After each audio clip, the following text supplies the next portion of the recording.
आज आप सभी श्रवण करेंगे नवरात्रि के प्रथम दिन माँ शैलपुत्री की व्रत कथा।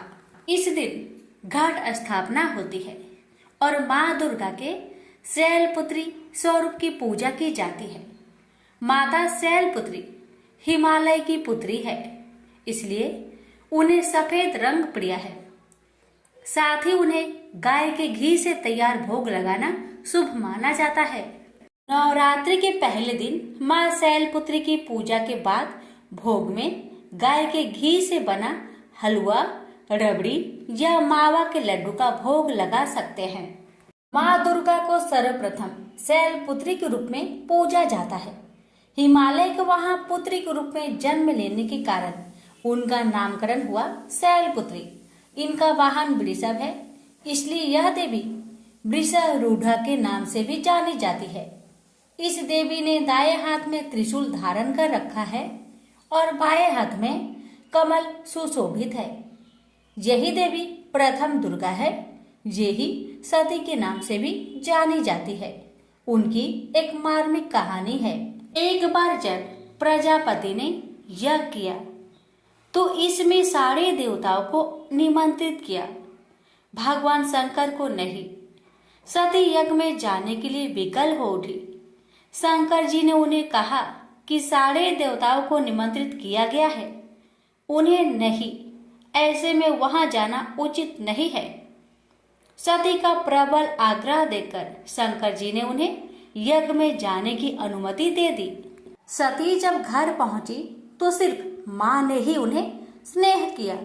बहनों की बातों में व्यंग और उपहास के भाव थे।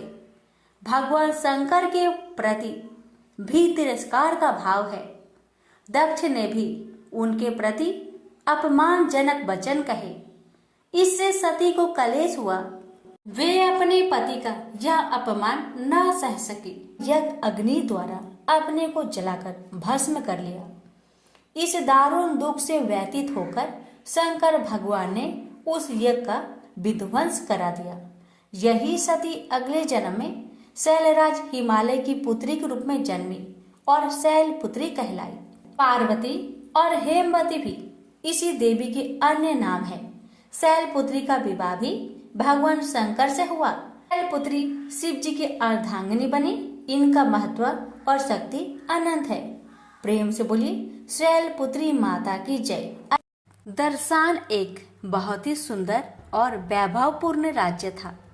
वहां की धरती सोना उगलती थी। राज्य भर में दूध की नदियां बहती थी। कोई दुखी नहीं था। चारों ओर सुख का बसंत छाया हुआ था। राज्य के सभी लोग धर्म और ईश्वर में बड़ी आस्था रखते थे। दर्शन राज चारू वर्मा भी बड़ा न्यायी था। प्रजा का पालन पुत्र के समान करता था। कोई किसी को न तो दुख दे सकता था न हानि पहुंचा सकता था। चारू वर्मा का न्याय दंड सबके मस्तक पर घूमता रहता था। राजा को किसी प्रकार का कोई दुख नहीं था, किंतु फिर भी वह बराबर चिंतित रहता था। उसके कोई संतान नहीं थी। उसकी राज महिषी के हृदय में भी सदैव चिंता और दुख की लहरें उठा करती थी। राजा और रानी ने संतान पाने के लिए देवी देवताओं का पूजा आराधना की। साधु महात्माओं के द्वार खटखटाए, किंतु कामना के वृक्ष में फल नहीं लगे। ज्यों ज्यों दिन बीतते गए चिंता भी बढ़ने लगी। चारू वर्मा के पुरोहित का नाम था मधुछंद। मधुछंद बड़े त्यागी थे। वे बस्ती के बाहर कुटिया बनाकर रहते थे।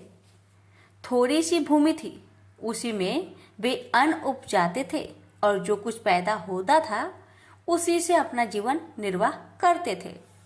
राजपुरोहित चारू वर्मा के दुख से अवगत थे। वे जानते थे कि राजा और रानी दोनों को संतानहीनता की चिंता निरंतर दुख पहुंचाया करती है, पर उन्हें दृढ़ विश्वास था कि एक दिन ऐसा आएगा जब राजा की चिंता दूर हो जाएगी और उन्हें संतान की प्राप्ति होगी। संध्या का समय था। राजा और रानी दोनों घूमने के लिए बाहर निकले।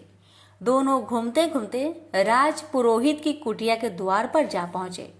राजपुरोहित ने उठकर स्वागत किया और बैठने के लिए आसन प्रदान किया। राजपुरोहित के समक्ष आसन पर बैठते ही रानी की आंखें आंसुओं से भर गई। आंसुओं की बूंदें कपोले से होती हुई नीचे गिरने लगी।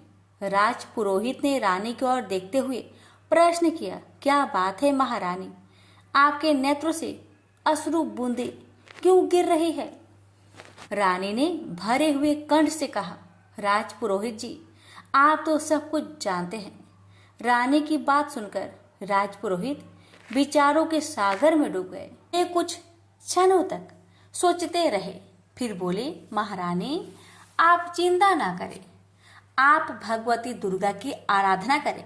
माँ दुर्गा की कृपा से आपकी सोनी गोद अवश्य किलकारियों से भर उठेगी। रानी उसी दिन से माँ दुर्गा की आराधना में लग गई। दिन में आराधना, रात में आराधना, खाते पीते सोते जागते हर समय माँ दुर्गा की वंदना। आखिर भगवती दुर्गा प्रसन्न हुई।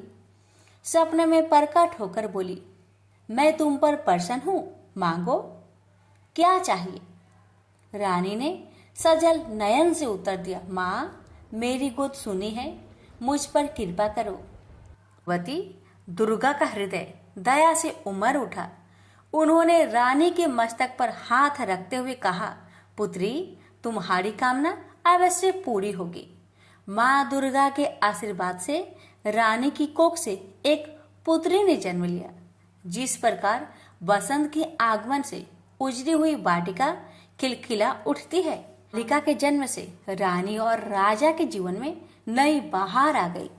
राजा ने अपनी पुत्री का नाम सुमना रखा। सुमना केवल सुमना ही नहीं थी, रूप और सुंदरता की लड़ी भी थी। जो भी देखता उसकी आंखें उसके रूप में अटक जाती।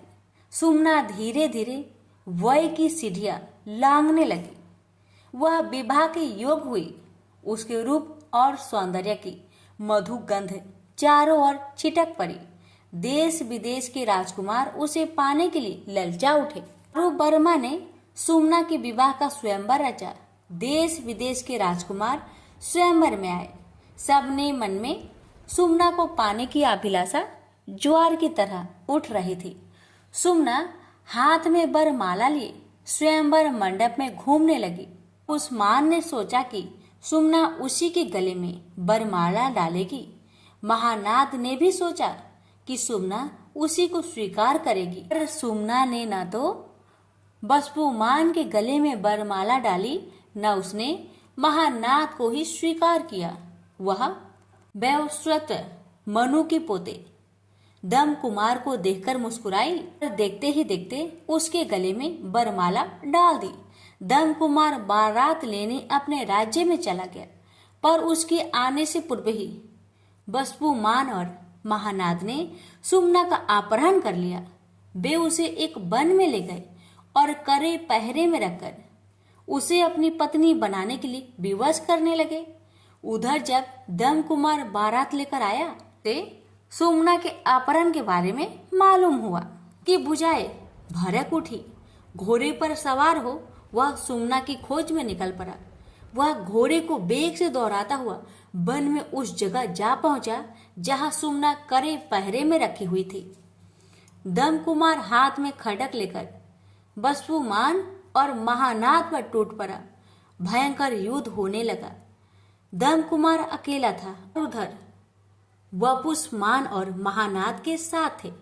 उनके कई साथी दम कुमार धीरे धीरे थकने लगे। ऐसा लगा जैसे वह रण के मैदान में गिर पड़ेगा। व्याकुल हो उठी। उसने सजल आंखों से भगवती दुर्गा का स्मरण किया। माँ मेरे सौभाग्य की रक्षा करो। माँ दुर्गा की कृपा से दम कुमार की थकी हुई भुजाओं में नया जोश लहर उठा। वह काल की तरह प्रचंड बनकर शत्रु पर टूट पड़ा। देखते ही देखते उसने सबको मौत के घाट उतार दिया। इस समय चारू वर्मा भी अपने सैनिकों के साथ वहां आ पहुंचा। उसने दम कुमार की पीठ थपथपाते हुए कहा, मुझे तुम पर गर्व है। सुमना ने तुम्हारा ठीक ही वरण किया है। माँ दुर्गा की कृपा से चारू वर्मा ने बड़ी धूमधाम के साथ सुमना का विवाह दम कुमार के साथ कर दिया। फिर दोनों का जीवन उसी प्रकार व्यतीत हुआ जिस प्रकार बसंत के दिनों में वृक्षों की डालियां विकसित होती है। प्रेम से बोलिए भगवती दुर्गा की जय। मेधा ऋषि का राजा सूरथ और समाधि को देवी की महिमा बताना।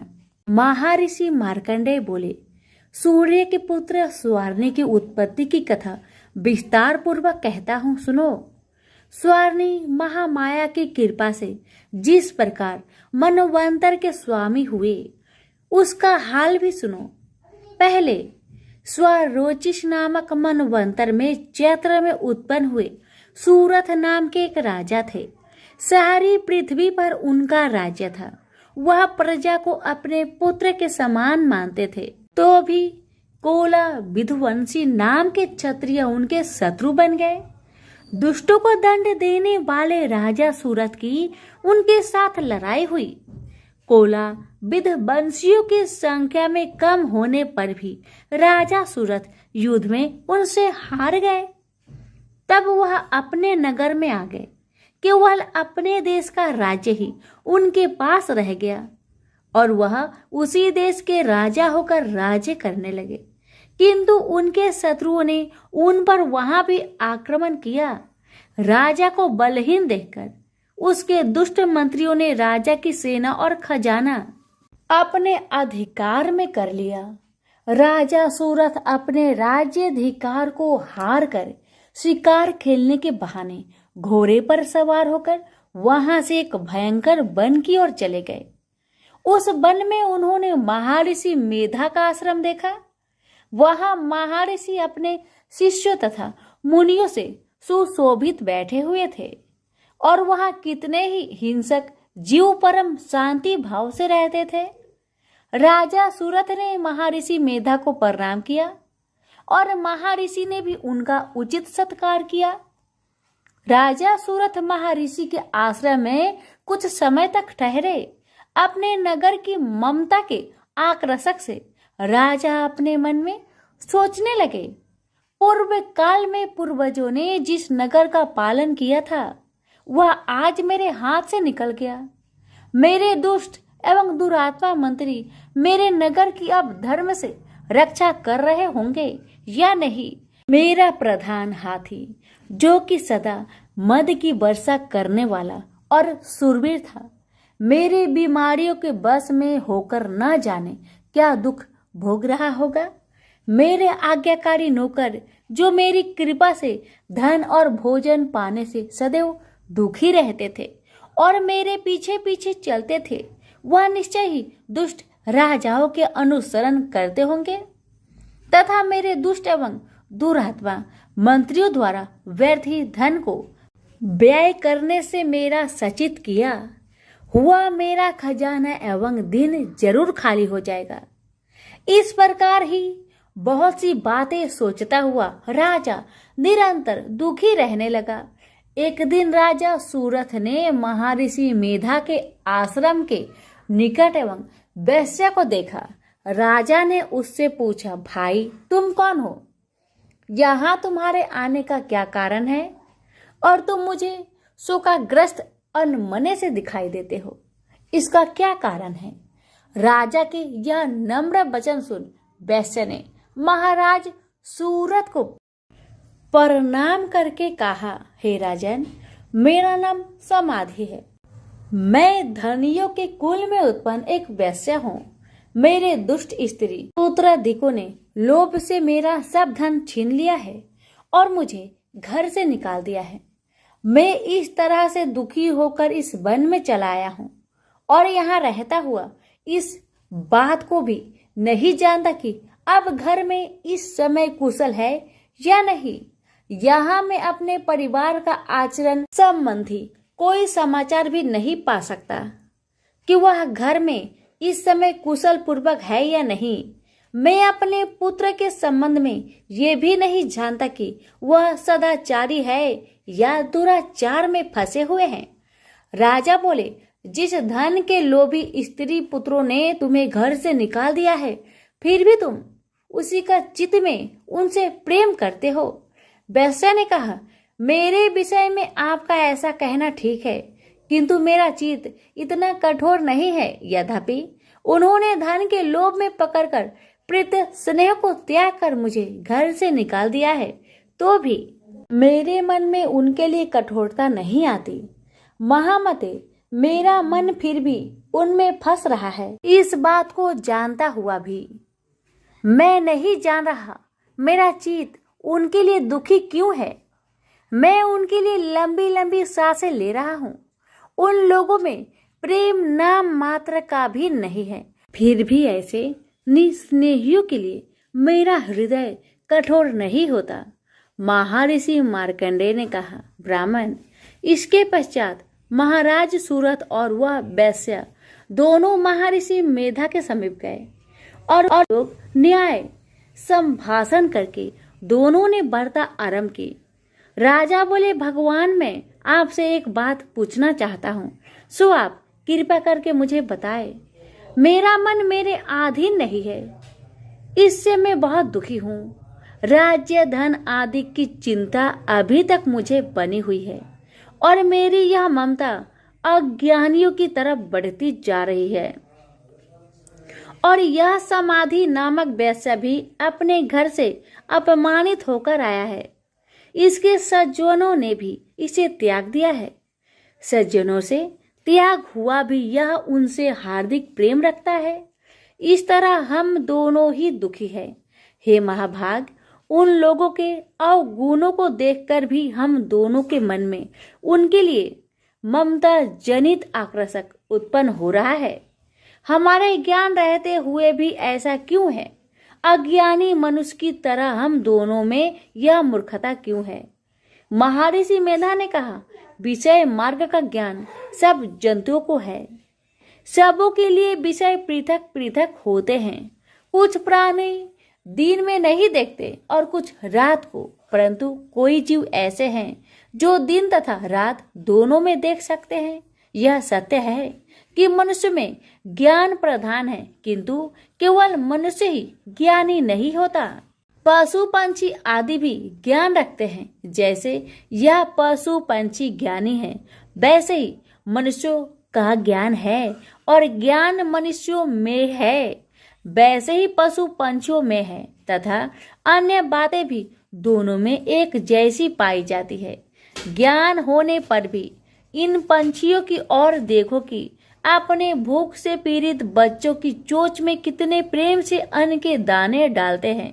राजन, ऐसा ही प्रेम मनुष्य में अपनी संतान के प्रति पाया जाता है। लोभ के कारण अपने उपकार का बदला पाने के लिए मनुष्य पुत्रों की इच्छा करते हैं और इस प्रकार मोह के गड्ढे में गिर जाते हैं। भगवान श्री हरि की जो माया है, उसी में यह संसार मोहित हो रहा है। इसमें आश्चर्य की कोई बात नहीं, क्योंकि वह भगवान विष्णु की योग निद्रा है। यह माया ही तो है जिसके कारण संसार मोह में जकड़ा हुआ है। यही महामाया भगवती देवी ज्ञानियों के चित्त को बलपूर्वक खींचकर मोह में डाल देती है और उसी के द्वारा संपूर्ण जगत की उत्पत्ति होती है। यही भगवती देवी प्रसन्न होकर मनुष्य को मुक्ति प्रदान करती है। यही संसार के बंधन का कारण है तथा संपूर्ण ईश्वरों की भी स्वामिनी है। महाराज सूरत ने पूछा, भगवान, वह देवी कौन है जिसको आप महामाया कहते हैं? ब्राह्मण, वह कैसे उत्पन्न हुई और उसका कार्य क्या है? उसके चरित्र कौन कौन है? प्रभु, उसका जैसा प्रभाव हो, जैसा स्वरूप हो, वह सभी मुझसे कृपा करके कहिए, मैं आपसे सुनना चाहता हूँ। महर्षि मेधा बोले, राजन, वह देवी तो नित्य स्वरूपा है, उससे यह संसार रचाया गया है, तब भी उसकी उत्पत्ति अनेक प्रकार से होती है। वह सब आप मुझसे सुनो। यह देवताओं का कार्य सिद्ध करने के लिए प्रकट होती है। उस समय वह उत्पन्न हुई कहलाती है। संसार को जलमय करके जब भगवान विष्णु योग निद्रा का आश्रय लेकर से सैया पर सो रहे थे, तब मधु केटप नाम के दो असुर उनके कानों के मैल से प्रकट हो गए। श्री ब्रह्मा जी ने जब उन दोनों को अपनी ओर आते देखा और यह भी देखा कि भगवान विष्णु योग निद्रा का आश्रय लेकर सो रहे हैं, तो वह उस समय श्री भगवान के जगाने के वास्ते उनके नेत्रों में निवास करने वाली योग निद्रा की स्तुति करने लगे। श्री ब्रह्मा जी ने कहा, हे देवी, तुम ही स्वाहा, तुम ही स्वधा और तुम ही वष्टकार हो। स्वर भी तुम्हारा ही स्वरूप है। तुम ही जीवन देने वाली सुधा हो। नित्य अक्षर प्रणव में आकार उकार मकार, इन तीनों में मात्रा के रूप में तुम ही स्थित हो। इनके अतिरिक्त जो बिंदु रूपा अर्ध मात्रा है, जिसका कि विशेष रूप से उच्चारण नहीं किया जा सकता है, हे देवी, वह भी तुम ही हो। हे देवी संध्या, सावित्री तथा परम जननी तुम ही हो। तुम इस विश्व को धारण करने वाली हो। तुमने ही इस जगत की रचना की है और तुम ही इस जगत का पालन करने वाली हो और तुम ही कल्प के अंत में सबको भक्षण करने वाली हो। हे देवी, जगत की उत्पत्ति के समय तुम सृष्टि रूपा होती है, पालन काल में स्थित रूपा हो और कल्प के अंत में संहार रूप धारण कर लेती हो। तुम ही महाविद्या, महामाया, महामेधा, महारात्रि और मोहरात्रि हो। श्री ईश्वरी और बोध स्वरूपा बुद्धि भी तुम ही हो। लज्जा, पुष्टि, तुष्टि, शांति और क्षमा भी तुम ही हो।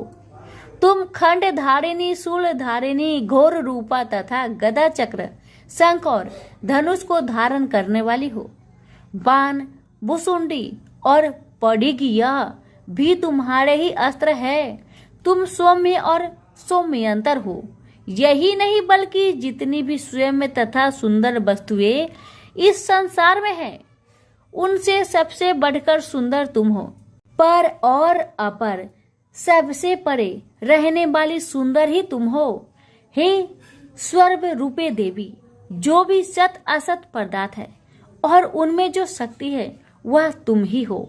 ऐसे अवस्था में भला तुम्हारी स्तुति कौन कर सकता है। इस संसार के सृष्टि, पालन और संहार करने वाले जो भगवान हैं, उनको भी जब तुमने निंद्रा के वशीभूत कर दिया है, तो फिर तुम्हारी स्तुति कौन कर सकता है। मुझे भगवान विष्णु तथा भगवान शंकर को शरीर धारण कराने वाली तुम ही हो। तुम्हारी स्तुति करने की शक्ति किसमें है। हे देवी, तुम तो अपने इन उद्धार प्रभाव के कारण ही परेशानी हो। मधु और केटप जो भयंकर असुर है, इन्हें तो मोह में डाल दो और श्री हरि भगवान विष्णु को भी जल्दी जगा दो और उनमें इनके मार डालने की बुद्धि भी उत्पन्न कर दो। महर्षि मेधा बोले, हे राजन, जब ब्रह्मा जी ने देवी से इस प्रकार स्तुति करके भगवान को जगाने तथा मधु और केटप को मारने के लिए कहा, तो वह भगवान श्री विष्णु जी के सामने खड़ी हो गई। उनके ऐसा करते ही भगवान श्री हरि तुरंत जाग उठे और दोनों असुरों को देखा, जो कि अत्यंत बलवान तथा पराक्रमी थे और मारे क्रोध के जिनके नेत्र लाल हो रहे थे और जो श्री ब्रह्मा जी का वध करने के लिए तैयार थे। इस पर उन दोनों दुरात्मा असुरों के साथ भगवान श्री हरि पूरे 5000 वर्ष तक लड़ते रहे। एक तो वह अत्यंत बलवान तथा पराक्रमी थे, दूसरे महामाया ने भी उन्हें मोह में डाल रखा था। अतः वह श्री भगवान से कहने लगे, हम दोनों तुम्हारी वीरता से अत्यंत प्रसन्न हैं, अतः तुम हमसे कोई वर मांगो। भगवान ने कहा, यदि तुम मुझ पर प्रसन्न हो तो अब तुम मेरे हाथों से मर जाओ। बस इतना सा ही वर मैं तुमसे मांगता हूँ, यह दूसरे वर से क्या प्रयोजन है। महर्षि मोधा बोले, इस तरह से जब यह धोखे में आ गए और अपने चारों ओर जल ही जल देखा, तो भगवान श्री हरि से कहने लगे, जहाँ पर जल न हो, सूखी जमीन हो, उसी जगह हमारा वध कीजिए। महर्षि मेधा कहते हैं, भगवान तथास्तु कहकर भगवान श्री हरि ने उन दोनों को अपनी जांग पर लेटाकर उन दोनों के सिर काट डाले। इस तरह से यह देवी श्री ब्रह्मा जी की स्तुति करने से प्रकट हुई थी। अब तुमसे उनके प्रभाव का वर्णन करता हूँ, सो सुनो।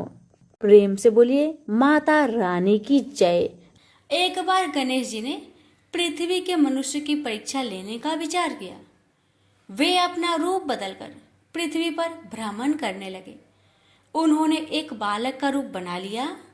एक हाथ में एक चम्मच में दूध ले लिया और दूसरे हाथ में एक चुटकी चावल ले लिए और गली गली घूमने लगे। साथ ही साथ आवाज लगाते चल रहे थे, कोई मेरे लिए खीर बना दे, कोई मेरे लिए खीर बना दे। कोई भी उन पर ध्यान नहीं दे रहा था, बल्कि लोग उन पर हंस रहे थे। वे लगातार एक गांव के बाद दूसरे गांव इसी तरह चक्कर लगाते हुए पुकारते रहे, पर कोई खीर बनाने के लिए तैयार नहीं था। सुबह से शाम हो गई, गणेश जी लगातार घूमते रहे। एक बुढ़िया थी, शाम के वक्त अपनी झोपड़ी के बाहर बैठी हुई थी। तभी गणेश जी वहां से पुकारते हुए निकले कि कोई मेरी खीर बना दे, कोई मेरी खीर बना दे। बुढ़िया बहुत कोमल हृदय वाली स्त्री थी। उसने कहा, बेटा मैं तेरी खीर बना देती हूँ। गणेश जी ने कहा, माई अपने घर में से दूध और चावल लेने के लिए बर्तन ले आओ। बुढ़िया एक कटोरी लेकर जब झोपड़ी के बाहर आई तो गणेश जी ने कहा, अपने घर का सबसे बड़ा बर्तन लेकर आओ। बुढ़िया को थोड़ी झुलझुलाहट हुई, पर उसने कहा, चलो बच्चे का मन रख लेती हूँ। और अंदर जाकर वह अपने घर का सबसे बड़ा पतीला लेकर बाहर आई। गणेश जी ने चम्मच से पतीले में दूध उड़ेलना शुरू किया। तब बुढ़िया के आश्चर्य की सीमा न रही। जब उसने देखा दूध से पूरा पतीला भर गया है, एक के बाद एक वह बर्तन झोपड़ी से बाहर लाती गई और उसमें गणेश जी दूध भरते चले गए। इस तरह से घर के सारे बर्तन दूध से लबालब भर गए। गणेश भगवान ने बुढ़िया से कहा, मैं स्नान करके आता हूँ, तब तक तुम खीर बना लो, मैं वापस आकर खाऊंगा। बुढ़िया ने पूछा, मैं इतनी सारी खीर का क्या करूंगी? इस पर गणपति जी बोले, सारे गांव को दावत दे दो। बुढ़िया ने बड़े प्यार से मन लगाकर खीर बनाई। खीर की भीनी भीनी मीठी मीठी खुशबू चारों दिशाओं में फैल गई। खीर बनाने के बाद वह हर घर में जाकर खीर खाने का न्योता देने लगी। लोग उस पर हंस रहे थे। बुढ़िया के घर में खाने को दाना नहीं और यह सारे गांव को खीर खाने की दावत दे रही है। लोगों को कौतूहल हुआ और खीर की खुशबू से लोग खींचे चले आए। लो, सारा गांव बुढ़िया घर में इकट्ठा हो गया। जब बुढ़िया की बहू को दावत की बात मालूम हुई, तब वह सबसे पहले वहां पहुंच गई। उसने खीर से भरे पतीलों को जब देखा तो उसके मुंह में पानी आ गया। उसे बड़ी जोर से भूख लगी हुई थी। उसने एक कटोरी खीर निकाली और दरवाजे के पीछे बैठकर खाने को तैयार करने लगी। इसी बीच एक छींटा गिर गया और गणपति जी का भोग लग गया और वो प्रसन्न हो गए। अब पूरे गांव को खाने की दावत देकर बुढ़िया वापस अपने घर आई। उसने देखा बालक वापस आ गया था। बुढ़िया ने कहा, बेटा खीर तैयार है, भोग लगा लो। गणपति जी बोले, माँ भोग तो लग चुका है, मेरा पेट पूरी तरह से भर गया है, मैं तृप्त हूँ, अब तू खा, अपने परिवार और गांव वालों को खिला। बुढ़िया ने कहा, यह तो बहुत ज्यादा है, सबका पेट भर जाएगा, इसके बाद भी यह बच जाएगी। उस बची खीर का मैं क्या करूंगी? इस पर गणेश जी बोले, उस बची खीर को रात में अपने घर के चारों कोनों में रख देना। और बुढ़िया ने ऐसा ही किया। जब सारा गांव जी भरकर खा चुका, तभी ढेर सारी खीर बच गई। उसने उसके पत्रों को अपने घर के चारों तरफ रख दिया। वहां उठकर उसने क्या देखा? पतीले में खीर के स्थान पर हीरे, जवाहरात और मोती भर गए हैं। वह बहुत खुश हुई। उसकी सारी दरिद्रता दूर हो गई। वह आराम से रहने लगी। उसने गणपति जी का एक भव्य मंदिर बनवाया और साथ में एक बड़ा सा तालाब भी खुदवाया। इस तरह उसका नाम दूर दूर तक प्रसिद्ध हो गया। उस जगह वार्षिक मेले लगने लगे। लोग गणेश जी की कृपा प्राप्त करने के लिए उस स्थान पर पूजा करने और मान्यताएं मानने के लिए आने लगे। गणेश जी सबकी मनोकामनाएं को पूरी करने लगे। प्रेम से बोलिए गणेश भगवान की जय।